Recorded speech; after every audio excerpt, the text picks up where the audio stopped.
I'm Srini Rao, and this is the Unmistakable Creative Podcast, where I speak with creative entrepreneurs, artists, and other insanely interesting people to hear their stories, learn about their molding moments, tipping points, and spectacular takeoffs.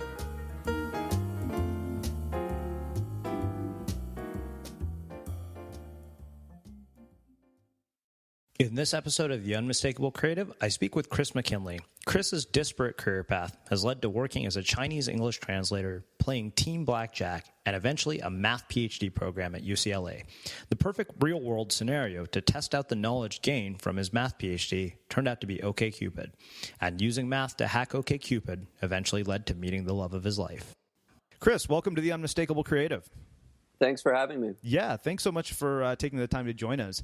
So I came across your story by way of a Wired article on how a math genius hacked OkCupid to find true love. And I saw that and I thought, okay, this has got to be a really fascinating person. I read the article and I was just, parts of it made me laugh out loud. And I thought this would be a hell of a story to tell here on The Unmistakable Creative. So I'm going to ask you my first question, which is, can you tell us a bit about your background, your story, yourself, and how that has led to this crazy thing that we, as the internet world, know you for today? Yeah, sure. Well, let's see. I grew up in New England. Right. Massachusetts, Rhode Island, New Hampshire. I went to kind of stuffy boarding school. Didn't fit in that well. Got on the internet pretty early, relatively speaking, 93, 94. Originally by sneaking into, the high school computer lab at night. And I would pretend to be a 16, 17-year-old girl on these, I don't even know if you know what a bulletin board system is. Yeah. So I'd pretend to be a girl on these things and get guys to send me, free Slayer t-shirts and Metallica albums and stuff like that. Started getting in trouble, got suspended a couple times, for messing around with databases that I wasn't supposed to, in school. Didn't go to MIT. I did go to HIT, which stands for Harbin Institute of Technology, which is Harbin, China, which is bumfuck Siberia. Really, cold city, burned a lot of coal for water, in the dorm I lived in. Occasionally they'd run out of coal and have to burn styrofoam for water. Super crowded. I lived in a dorm room with 7 other guys. So at any given time, there's a reasonably high probability that one of them was masturbating. Porn very difficult to get in China in the late 90s. This one guy I knew in school actually retasked a radio antenna on top of the physics building to get Korean softcore. So actually I'm still in touch with some of those guys, and they read the article and they weren't really impressed. They were like, that's cool. How are you doing? So yeah, then I went to grad school at UCLA, and I wrote a dissertation on using high throughput architectures to implement throughput oriented tensor compaction algorithms. Blah blah blah. I guess I was able to hold down a relationship in grad school, and for a year. Mm-hmm. But I think it felt more like a study break to her, and so she moved to Paris, and emailed me and said, hey, Chris, I met someone else. I'm sorry, but he's an older French artist, and then she said, if you want to see what my life is like now, you should watch Last Tango in Paris. Mm-hmm. So I did, and then I did the only rational thing to me at the time, which was, I packed up my whole apartment, I put it in storage, and then I moved into my study cubicle in school. Wow. Full time. And, slept like on a mattress on my desk at night. And I was actually not the only person in the department doing that. There were several Chinese grad students doing that also. So it sort of felt like I was back in Harbin, except that it was warmer and you didn't have to try so hard to get porn if you wanted to. So yeah, I mean, in a nutshell, that was my life prior to that article, I guess. Okay. Interesting. So a couple of questions around that. I mean, I love that you brought this idea of not fitting in, which, that's an ongoing theme, I think, for anybody who somehow finds themselves behind the mic with me, is that they didn't fit in some way. And I guess, it's funny because I think we feel that as kids pretty regularly, and it manifests in different ways. And sometimes we don't know how to deal with that in adult life. And I'm just curious, based on and kind of what you've been through and your own experiences, how we deal with that in adult life and how we manifest it in a way that is not, counterproductive for us. Yeah. I mean, I think, I guess you get as many different answers to that question as you have people. Yeah, exactly. For me, I think it's really important that I stay true to, my own principles and do what I think is important for me and what, interests me always. Mm-hmm. And, I think sometimes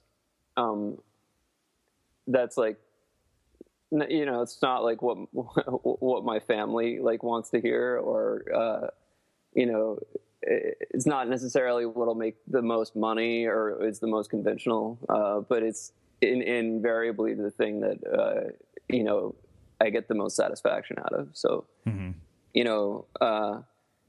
I was writing this dissertation in school, and I got kind of stuck. And I was really not happy. I didn't like doing it. I was about halfway through it, and I started kind of procrastinating a lot. And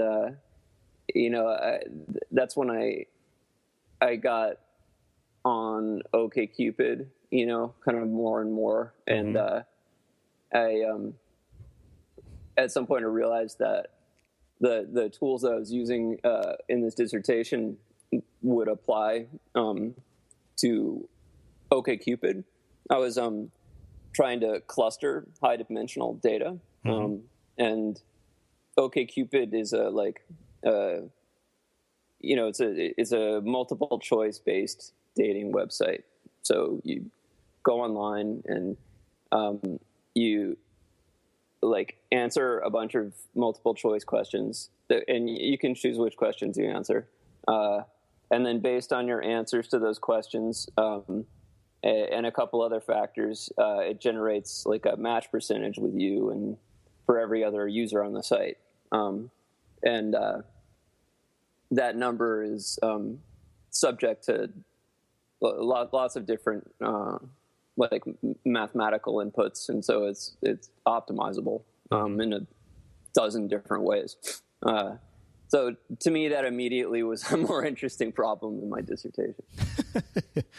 All right, so it's a lot of stuff there that we're going to probably spend the majority of our time talking about, because I think that's what really kind of drew me into the whole story.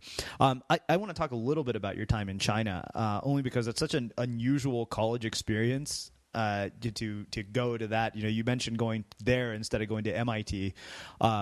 And I guess for me, one of the things that I'm always very curious about is how our past experiences shape the way our life turns out and the way our worldview becomes.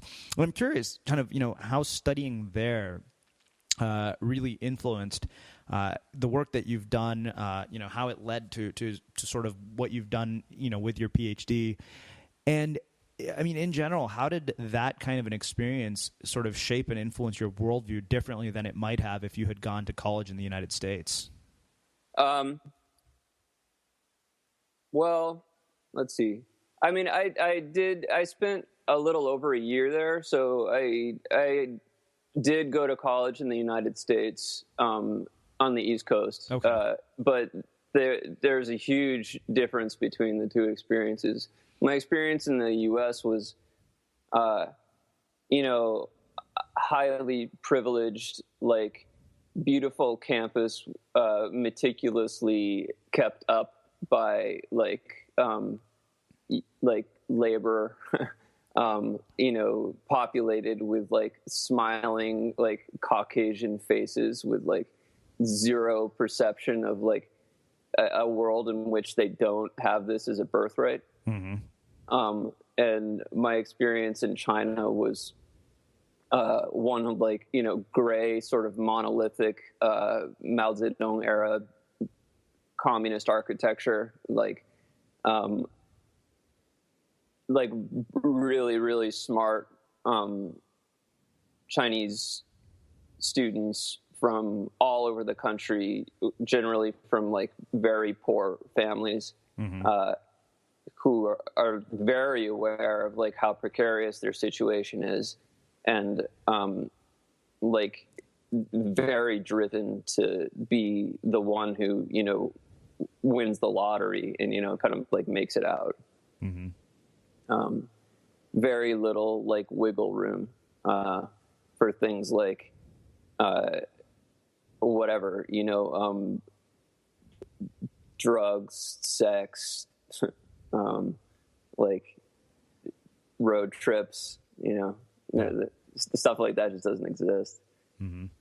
It's an interesting cultural perspective, isn't it? I mean, having grown up in an Indian family, I mean, I've butted heads with my parents about sort of, hey, why do you discourage living a creative life? Why do you think that everything has to be so certain? But I mean, it took me a long time to see that, as I thought about it more and more, in that kind of an environment, the sort of culture of the web of, quit your job, do what you love, travel the world, all that nonsense, it really is nonsense when you come from a situation like that, because, I look at, what the consequences are of failure for somebody in a situation like the one you're talking about. I mean, even when I look back at my parents, I realize now why it's so difficult for them to get, their head around, hey, here's this uncertain thing that I'm molding from something that doesn't exist, is because in that kind of a culture, the consequences of that are not, hey, you might, end up failing, you might have a bit of shame. The consequences of that are you're going to end up on the street. And those are actually very real consequences. It's not, the worst case scenario. It is actually a realistic possibility that you're going to end up in a disastrous situation. And that's it's interesting that we it's very hard, I think, for us to get that in the culture that we live in today. I'm really curious to hear your thoughts on that. Yeah, I think that's I think that totally resonates with me. Like, and that's the situation, for most of the world. It's just America doesn't like see it. It's not like a story that we listen to very often. Yeah. I think the median yearly income in the world is in U.S. dollars about $10,000 a year. Mm-hmm.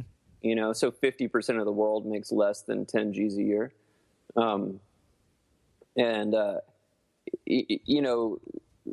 For a country like America, whose lifestyle is predicated on, you know, the world's largest per capita consumption of oil and other fossil fuels for energy, you know, the kind of like liberal arts experience and like sort of you know, 2.2 career changes per life, like guaranteed high-speed internet access, social media, like everything that we sort of take as like a foundational part of our world is like really an extreme sort of upper crust like privilege, you know, that doesn't exist in most places in the world and probably won't exist in most places of the world, you know? Yeah. And so I think for people like your parents, you know, who like presumably immigrated to the U.S. from India. Yeah, exactly. Yeah, they like, I mean, they like fought tooth and nail to like make better opportunities for themselves and their children, and then, you know, it's almost like there's like a sort of archetype that surrounds the immigrant experience. Like your kids speak the new language much better than you do, and they like, you know, grow up in this new place with values that are a bit different than yours, and it causes some friction, right? Mm-hmm. Yeah. I mean, I didn't have the benefit of it. I think there is a lot of benefit to that experience for the kids, you know, and I didn't have that because, you know, my parents grew up here as well, but I think I sort of constructed it for myself a little bit, you know, by like insisting on going to this kind of dystopian place and like trying to have in my own like kind of 19-year-old misguided way like a real experience instead of like a let's go to France experience, you know. Let me ask you this. I mean, when you were younger, you know, especially college, did you know that, you know, where you were headed was a math PhD? Or is that something that basically came about based on experience and based on kind of, you know, the things that have happened in your life? Yeah, it came about the long way. I mean, I was always really good at math, but I was on a really weird trip. You know, I didn't fit in that well in college, and you know, I ended up getting a degree in Chinese language. You know, with like a minor in math.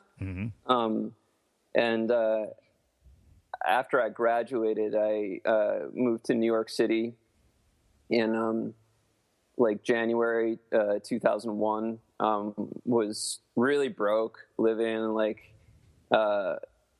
you know, 109th Street and Broadway, and I started doing contract-based translation from Mandarin to English. So I just translate like legal documents, diplomas, just random little things, and it was just kind of stressful job, really boring.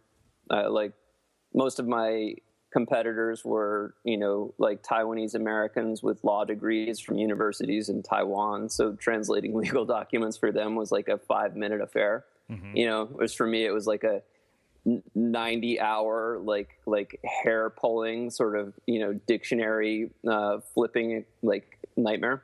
And I did that for about 6 months. I worked, or the company I worked for was based out of the World Trade Center. It was on the 91st floor of the North Tower. And yeah, I would go in there usually a couple of days a week in the afternoon for meetings. And I had a meeting scheduled in the afternoon on September 11th, 2001. So I woke up to like the news that a plane had hit the basically like the floor below my office. And a lot of the people that I work with, you know, didn't survive. And that was a really, really horrific experience, you know, really alienating kind of experience. So after that, you know, I think like a lot of people in the city then had to reorient myself in my life. And, I just decided not to do corporate jobs, ever again. Mm-hmm. And, was really broke for a while. I was like the world's worst bike messenger for about 8 months. And then I got a really good break. I happened to meet a friend of a friend who played blackjack professionally with a team, and they recruited me and trained me, and I spent the next 4.5 years of my life playing team advantage blackjack out of Vegas mostly. Okay. Wow. Okay. So I knew there was more to this story than what I saw. So that's why I'm really glad we got. So this is now this is getting really interesting. Let's talk about the 9/11 piece a little bit, if you're okay with it. One of the things you just said was you had to really reorient your life, and this question seems to come up over and over again lately. I don't know why, but it's the idea of a traumatic experience being the catalyst for massive change in your life. That seems to be an ongoing theme, and I guess the question always becomes for me is okay, well, what if you don't have the traumatic experience? I mean, how do you start to get your life reoriented without that? Is that even possible, or do you think some kind of a downfall is necessary in order to really kind of see what's important? I think some kind of emotional and intellectual disarray is probably necessary. Mm-hmm. I don't think that needs to be caused by some devastating or catastrophic event. Right. I think if there is an event, then there's something really tangible to revisit in your mind. Mm-hmm. And still have a visceral sort of emotional response to later on after the initial impetus is faded. But so I think for me there is always this imperative, Mm-hmm. And in my case I didn't really have a comfortable thing to fall back on. I guess I could have gotten another translation job, but I just didn't. I had to eat, so I had to move on pretty quickly. Right. But I think for anyone, if whatever you're stuck in is really not good for you, then you're going to have the same kind of experience, and whether or not you turn that into a catalyst to change yourself or something is, I think it's something that's up to the individual. Mm-hmm. Right? Yeah. Well, I think that, it's interesting, you brought up not having sort of a fallback plan. And I think that it's interesting that sometimes I think our fallback plan can often become our sort of handcuffs almost, because I call it reaching a point of no return. I say, you get to this point where you can't turn back anymore. And I reached that a few years ago when I realized I walked into a job interview and they more or less looked at everything that I had been working on. And the very thing that had gotten me into the door, they said was the reason they wouldn't hire me. They said, you're building all this stuff on the side. They said, you don't want a job. It's pretty clear. And we know you're going to quit when you don't need us anymore. And I had to come to terms with that. I had to look them in the eye and say, you know what, you're absolutely right. I won't be here a second longer than I have to be. And of course, I didn't get the offer. But that's kind of one of those interesting things where it's sort of a balancing act between being audacious, but also making sure you're set up to take care of yourself. I want to ask you about the blackjack team. I actually didn't know that. That's such an interesting part of this. I mean, what's it like to spend 4 years playing on a team blackjack team? I mean, is it the way it's portrayed in the movies where you're ending up in back rooms of casinos, potentially getting beat up or putting on disguises and running from, casino executives? What's that whole experience like? And how does that lead to, hey, you know what? I'm done with this and I'm going to go get a PhD in math. Well, let's see. Yeah, I mean, in a way, it is like the crappy movie that you saw based on that crappy book that you might have read. But the guy doesn't like put on huge like diamond rings to like break your face in. There was one landmark suit a couple years ago, a guy who got back roomed at the Imperial Palace, which a dingy little casino on the Strip, actually originally built by a neo-Nazi. And if you happen to look at a Google satellite image of it, the building's built out like a swastika. Wow. They backroomed a guy, roughed him up. Not really. I mean, I think they cuffed his hands behind him in very tightly in a very uncomfortable way and had him shoved against a wall for 40 minutes or so, successfully sued them for $400,000. So huge landmark suit. After that, casinos, at least in Vegas on the Strip, have been very wary of anything coming close to that. Of course, I played most of my career before that, so I got backroomed a lot. But maybe I should take a step back. Yeah, so playing team blackjack, it was a lot of fun. For the first couple of years, it's like a lot of interesting stories, a lot of like good people, most of whom I still am friends with and occasionally play blackjack with. It was a great part-time job. I played, maybe 3-5 days a month. Was able to pay my bills easily that way, which left me a lot of time, to do other things. We owned a house in Los Angeles, so I'd fly out there to play. Oftentimes we'd play in other places in the country or, other countries. We had a pretty large team. We played really aggressively, which was great for our bottom line, but often invariably really meant getting kicked out a lot, so after 3 or 4 years of that, I'd been kicked out of every property on the Strip in Vegas multiple times. And the last time I remember trying to go into the Bellagio to get down, I was like, it was during the Super Bowl. So the floor was just packed. I like bought in at a quarter table, so like a $25 table, which is the lowest limit table they have.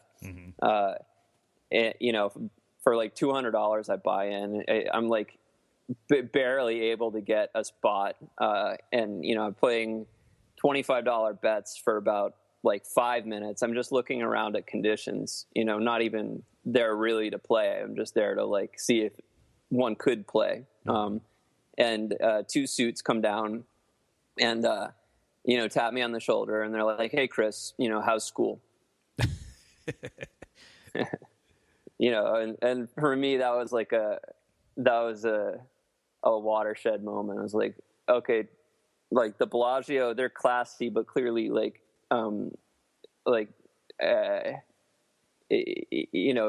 facial recognition technology is like, it's not like bullshit. It's like,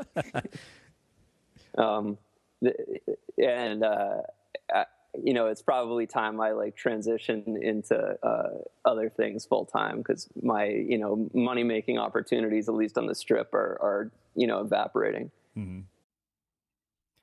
So I don't know about you, but vacuuming is not one of those things that I ever look forward to doing. But as you know, your environment has a huge impact on your creativity. So I still like it to be clean wherever I'm living and working.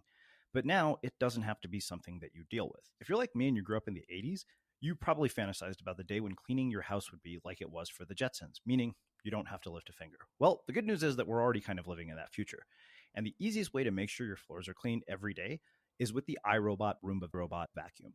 It cleans up after itself. The Clean Base automatic dirt disposal takes convenience to a new level, automatically empties its own bin into an allergen lock bag that holds 60 days of debris and traps 99% of pollen, mold, and dust mites, so you can forget about vacuuming for months at a time. Let the Roomba clean for you instead. It learns your home, finds dirt, and empties itself on its own. It's got powerful cleaning performance made effortless. Remember, if it's not from iRobot, it's not a Roomba. To learn more, go to irobot.com/unmistakable. Let me ask you this. I mean, is there a thrill to it that you miss, or is there an adrenaline to it? I mean, it sounds like there would be. Yeah, there's a rush. I mean, anytime that you're in a situation, I mean, there's a lot of money going on squares, and you have to do,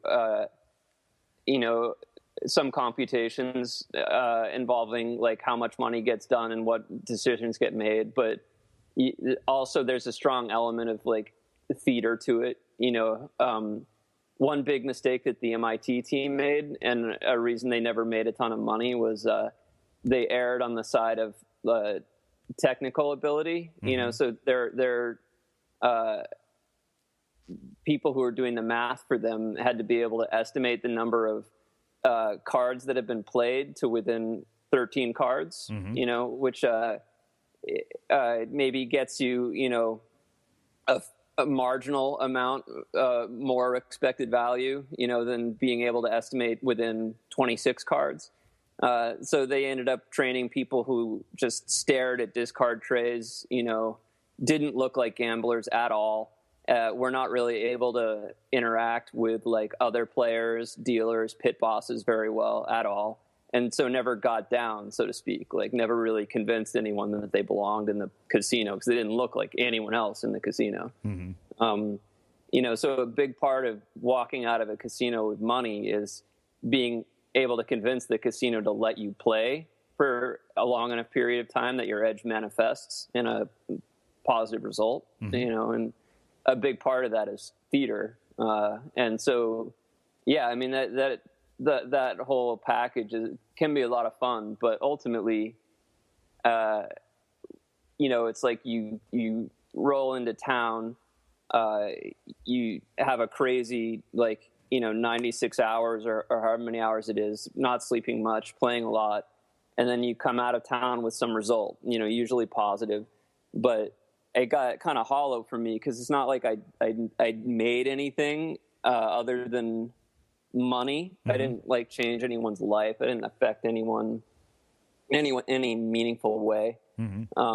So I kind of had this bad taste in my mouth after a couple of years of that, and really wanted to move on and do something meaningful. So I think that makes a perfect setup to bringing us to sort of the UCLA years and how I discovered you. I love that you brought up the story of the relationship that caused you to move into your cubicle in the lab. It's funny because I think I read something yesterday that, some of our greatest work comes from times of torture or times of people who are in their downtimes. It's this book called The Untethered Soul. And you often look at great art. It often comes from some of the most traumatic periods of our life. And I mean, I would argue that what you've done is really an art form. It's not just math, but I think you've created art with what you've done with OkCupid. I'm curious, kind of. There's probably an in-between phase in which you find out that you get an email about a relationship ending, and then you bury yourself in your work. But there's sort of an in-between phase between those two things, and I'm wondering how you navigated that in-between phase without letting it sort of destroy you, because clearly it led to a very positive place after that. Yeah, I let it destroy me for temporarily. Yeah, I mean, I was pretty bummed out. And it was a real low point. My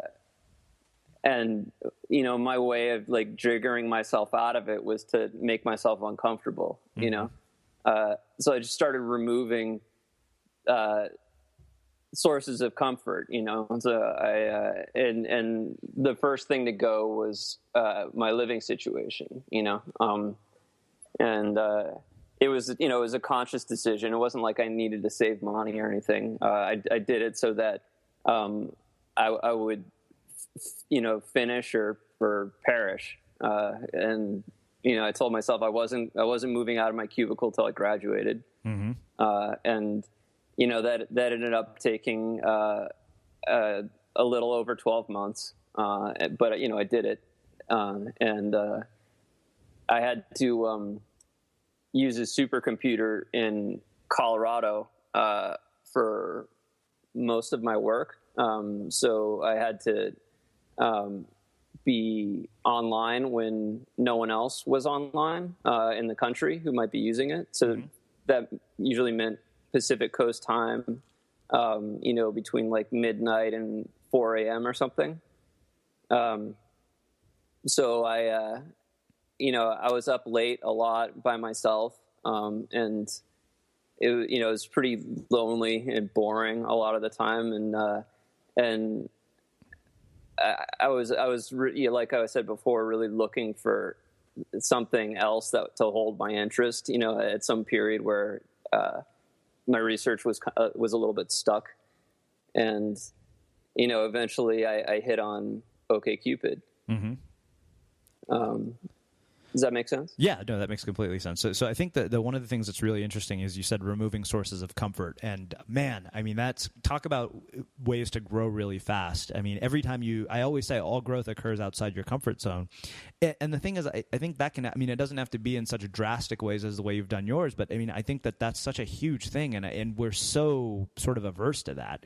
I see that over and over. But the people I see who have made just drastic changes in their life, somehow every time they remove a source of comfort, it leads them to a much, much better place down the road. I mean, in the short run, it sucks. It's pretty awful. So let me ask you this. One of the things you said earlier is through sort of the math work that you were doing, somehow you saw this connection between that and OkCupid. And we deal with a lot of creative people here at our show, and a lot of people here do creative work. And one of the things that I have found as a common thread throughout creative work is seeing patterns and connections. I mean, what probably led me to you is seeing patterns and connections of, okay, well, there's a story here. We could learn something about creativity from a guy who may not be classified traditionally as an artist or a creative, but he's done something incredibly creative. So, I'm curious kind of, have all the influences of your life connected in a way to lead to this? And if so, I mean, how do we look at our own lives and bring in, how do we find connectedness between all the things that we're working on? Like, is there something about the way you view the world that allows you to see patterns and things like that? Yeah, I mean, I'm to some extent a product of my experiences. Mm-hmm. So, like I mentioned, I played a lot of blackjack. I had like a number of mentors during that time who were, physicists or mathematicians or, just really smart, like poker players with high school degrees, who would just like look at some game and be able to like take it apart and see how, you could beat it, and then go home and write some code and do some like Monte Carlo simulations and like come up with a strategy, and then like have the, wherewithal to like back that financially and like come back and bet the strategy, and like if they lose catastrophic amounts of money, like have the further wherewithal to like, look at the model, and if it's right, like, continue to bet money, mm-hmm. Usually get through the period of what it was just bad luck, and end up making a fair amount of money for themselves, and just take that and repeat it, mm-hmm. And so I think I inherited a little bit of a like, I can reverse engineer things. Like there's nothing there's no God-given status to OkCupid because it's like a freaking website that people use, mm-hmm. And I think that's like a myth about that we have about technology in general, right? It's like technology is going to improve our lives, and it's going to do it in this sort of like, manna from heaven kind of way, where you can just like sit back and relax, and like, you're going to have the perfect date, because like you're just gonna swipe right and like there she's gonna be, and like, or you're gonna like watch the perfect episode of your favorite show because there it is, and you don't have to engage with it. You don't have to like come to terms with technology, for yourself. And there's a big fallacy hidden in there somewhere, and I think it has to do with this, like OkCupid, despite being a cool company and an interesting website, does not have your best interests at heart, Right. They're a free website. Their bottom line is keeping people coming back to the site so they can serve them ads, because that's how they make money. It's in their incentive to make sure that you actually don't meet the love of your life. To some extent, yeah. Like you meeting the love of your life efficiently and getting offline forever is bad business for them. Yeah. It's not adding to their bottom line. And certainly you doing that in a way where you're not on their website clicking through questions a lot is very bad for their bottom line, So in that sense, the multiple choice questions on OkCupid function, they're clickbait. When you answer one, up pops another one with, another ad. And so they strive to keep those questions really interesting. They're all crowdsourced, submitted by users. So they update. They're usually really funny. Like you're oftentimes answering them because you want to see how this person who you found their profile answered them. So there's this like, show me yours and I'll show you mine kind of thing, which like I think keeps people answering questions, and you end up answering hundreds of questions, not because you're being highly accurate about the way that the answers affect your superposition and orientation in a high dimensional question space, but because like you just wanted to like you weren't really thinking about it, and that doesn't actually generate a great result, for at least for like straight or bisexual male. Right. Most of it. So, on that note, let me ask you this. This was actually a question that I did think about ahead of time that I wanted to ask you. I mean, you've taken a very, very sort of quantitative approach, but, what you're talking to me about also has a qualitative aspect to it, because we're talking about human beings here, right? We're talking about real emotions, real feelings. And I'm curious, through this process, how you balance those two things. I mean, given that, your background is as a math PhD. Yeah. So I didn't really balance them at first. It started off as just a pure kind of intellectual exercise. Like I thought I could game the system. I had like the time on my hands and the tools at hand that I needed to do it. And so I, spent about 4 weeks, coding and like testing and making sure, I wasn't getting detected, and eventually curated a set of questions and answers, and weights that took me from being a over 90% match with maybe a couple hundred women in LA to being a 90% or greater match with, about 30,000 women in LA, which is, it's a pretty large number, but that just put me at the top of everyone's search, essentially. So a woman would go online and, search for something, and there I would be, at the top or near the top. But I was still living, in my cubicle. So that's sort of just for me where the whole social part of the journey really began, I would say. So, obviously there's got to be some funny stories that have come from that. I mean, I can't imagine, you're living in a cubicle and now you're suddenly on the radar of 30,000 women in LA. I mean, talk to me about I read some of the stuff in the article on Wired, which, for those of you guys listening, we'll link that. But I mean, I wanted to talk to you because I figured, I'm like, wow, what a crazy story. I mean, I can only imagine. I mean, you eventually did meet a woman that you're engaged to, if I remember correctly. Yeah, that's right. So talk to me about sort of the humorous and sort of unexpected twists and turns that came through this. I mean, obviously it's like, hey, in my mind, I think I'm like, so how did you get laid then, if you ever did during this process? Like back at your cubicle in your lab? No, I mean, I usually went to her house.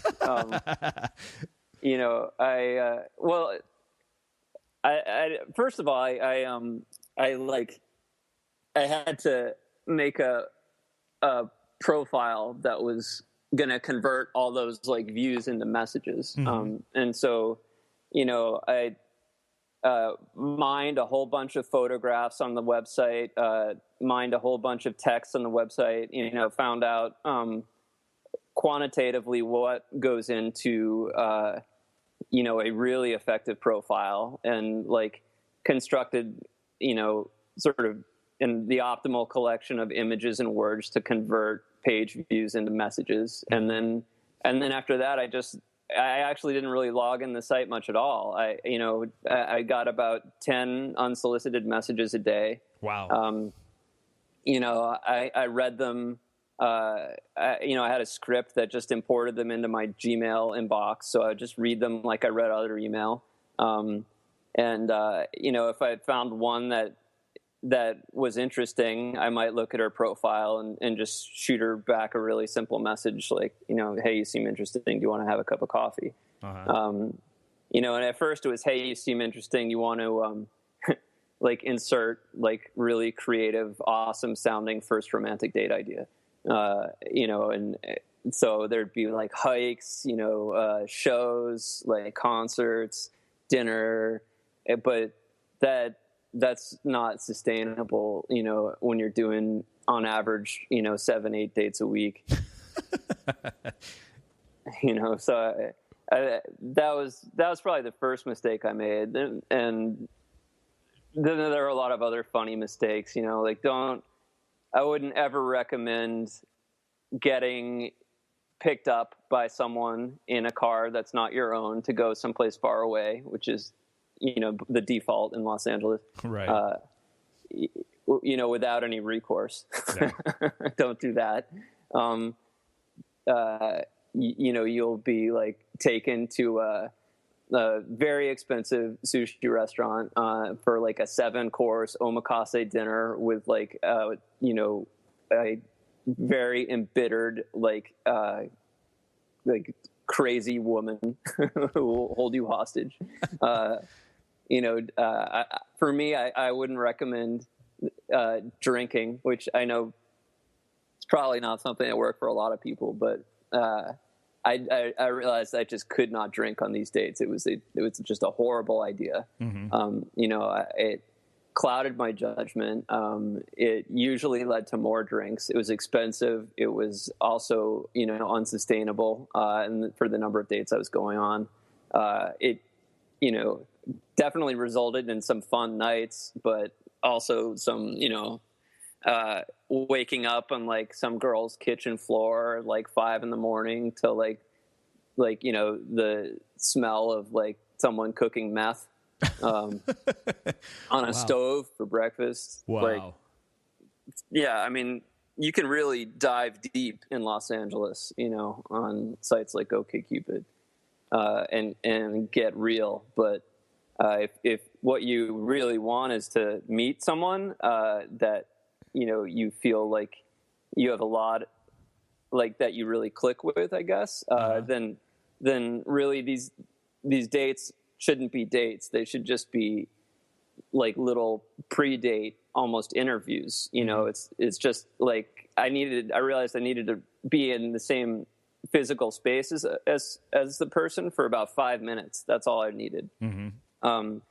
and it was really part of the filtering experience, and so I just tried to think of the smallest, kind of atomic, like socially acceptable interaction I could build around that, and that turned out to be coffee. And if it could have been a 5-minute cup of coffee, I would have done that, but like that, that doesn't work for many people. So it ended up being, about half hour, 20-minute cup of coffee. Wow.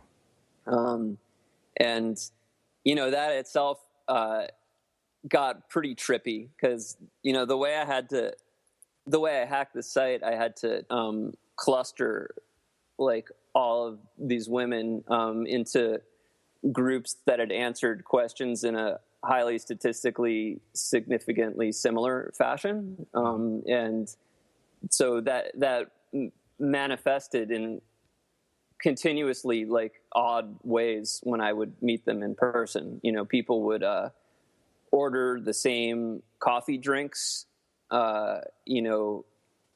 Women would yeah. So it was almost like you could predict their behavior before it happened. Yeah, I mean, people aren't their profiles, right. So there are always little surprises in there, but like, yeah, the like, unintended similarities were often really creepy. That is really funny.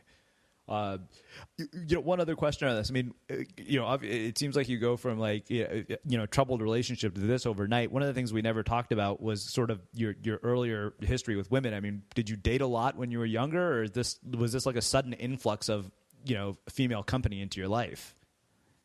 No, I mean, I dated a fair amount when I was younger. I think, being in grad school, I like hadn't been dating as much for the last couple of years. So, mm-hmm. I mean, it was like 0 to like 120. Right. But I've been in like maybe 5 or something semi-serious, whatever, like 12-month, 8-month Sure. relationships before that. It's pretty average, I think, for, someone in the U.S. in their like late 20s. Mm-hmm. So, obviously, this finally did lead to you meeting a woman and that you're engaged to. So a couple of things come from that. I mean, I think the Wired article must have really sort of gone nuts. I mean, what have been the byproducts of this? And have you been found out by any of the women that were part of your entire plan? Oh, yeah, I've been in touch with a couple of them. I mean, I've kept in touch with some of them just through OkCupid. Mm-hmm. And, I reached out to a few of them before the article. But most of them, the turnover on that site is quite high, mm-hmm. So most of them their profiles have been deactivated long ago. And I don't know what's become of them. I mean, I kept very detailed notes on all of my dates. So, I often have their contact numbers and stuff, but, I haven't felt the need to cold call them. So, I mean, what's been the aftermath of the Wired article? I mean, obviously it landed you here at the Unmistakable Creative. I'm very curious kind of what else has come about because of this. I mean, have guys contacted you asking for help? Have other people? Yeah. I can only imagine. Yeah. So what's it now? It's like April. Yeah. So we're about 3 months out, I guess, from mm-hmm. the publication date. For the first 2 months, I was getting over 100 emails a day. It was really insane. Wow. And a sizable chunk of those were, yeah, hey dude, can I like use your codes? Or like, hello, Christopher. I am a researcher, at Oxford University studying behavioral economics, and I would really very much like to make use of your code that you wrote. I would wonder if you'd be willing to open source it or just send me a copy for my own personal use. I promise not to disseminate your code. Just lots of like guys begging in various ways mm-hmm. For tools, and lots of venture capitalists like doing the same thing on a different level. Lots of media outlets, especially in the first couple of weeks. Mm-hmm. A couple really cool, non-standard sort of media channels like you guys, or, NPR, like science shows from, Canada, New Zealand, Poland, France, a couple documentary filmmakers, numerous Hollywood producers, book agents.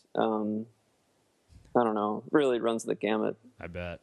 Has it changed your sort of career trajectory at all? Because I know, now you're teaching at Northridge. That's how I got in contact with you when I Googled you. But I'm curious. Has it altered what you're going to do with your life and the math career? Definitely, yeah. Fundamentally, very big change. I can't go into specifics too much, but yeah. I've been incredibly fortunate. The article had over like 50,000 likes, mm-hmm. On Facebook. It was a really huge article for Wired and for me. It definitely life-changing. That kind of exposure, was able to like put me in front of, enough like-minded people that, I was able to connect with some of them and really like affect a lot of change personally and professionally. Very cool. Well, Chris, we're close to about an hour here, and this has been a really entertaining chat. I really appreciate you coming and taking the time to join us and share some of your insights with us. But I'm going to ask you one final question. Our show is called The Unmistakable Creative. And I'd imagine as a byproduct of this, you've probably seen your fair share of things on the web. And I'm very curious what you think it is that makes somebody or something on the internet or in the world today unmistakable. That's a good question. I think like, I think that,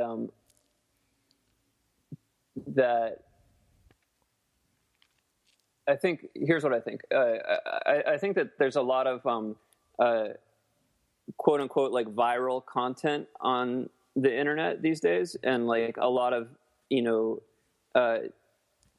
news is sort of curated performance art, whether it like is actually a fake Twitter conversation on a plane on Thanksgiving that's like promoted as real news, or it's like real news that's like been blown like so far out of its original context that it might as well be like theater. I think that like actual stories from real people doing like interesting things tend to stand out from the like massive like load of bullshit that like normally rolls through your Facebook news feed or whatever. Yeah. I think that like in my case, what I did hit a nerve with a lot of people. I think, on a couple levels, like there are people who are very uncomfortable with it and, called it like manipulative or misogynist, and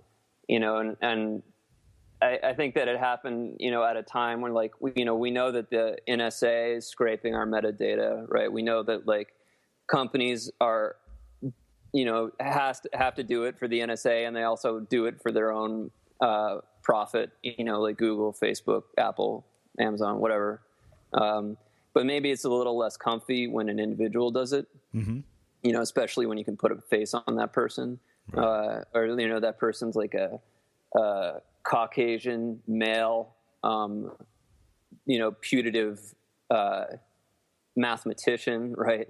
Probably reclusive, probably like socially, not like normalized, probably weird.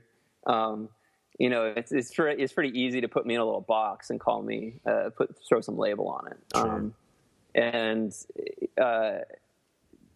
So the story, like, I think caused a fair amount of controversy just on those grounds. And I think that is maybe part of its interest for some people, and for other people, the idea that you can,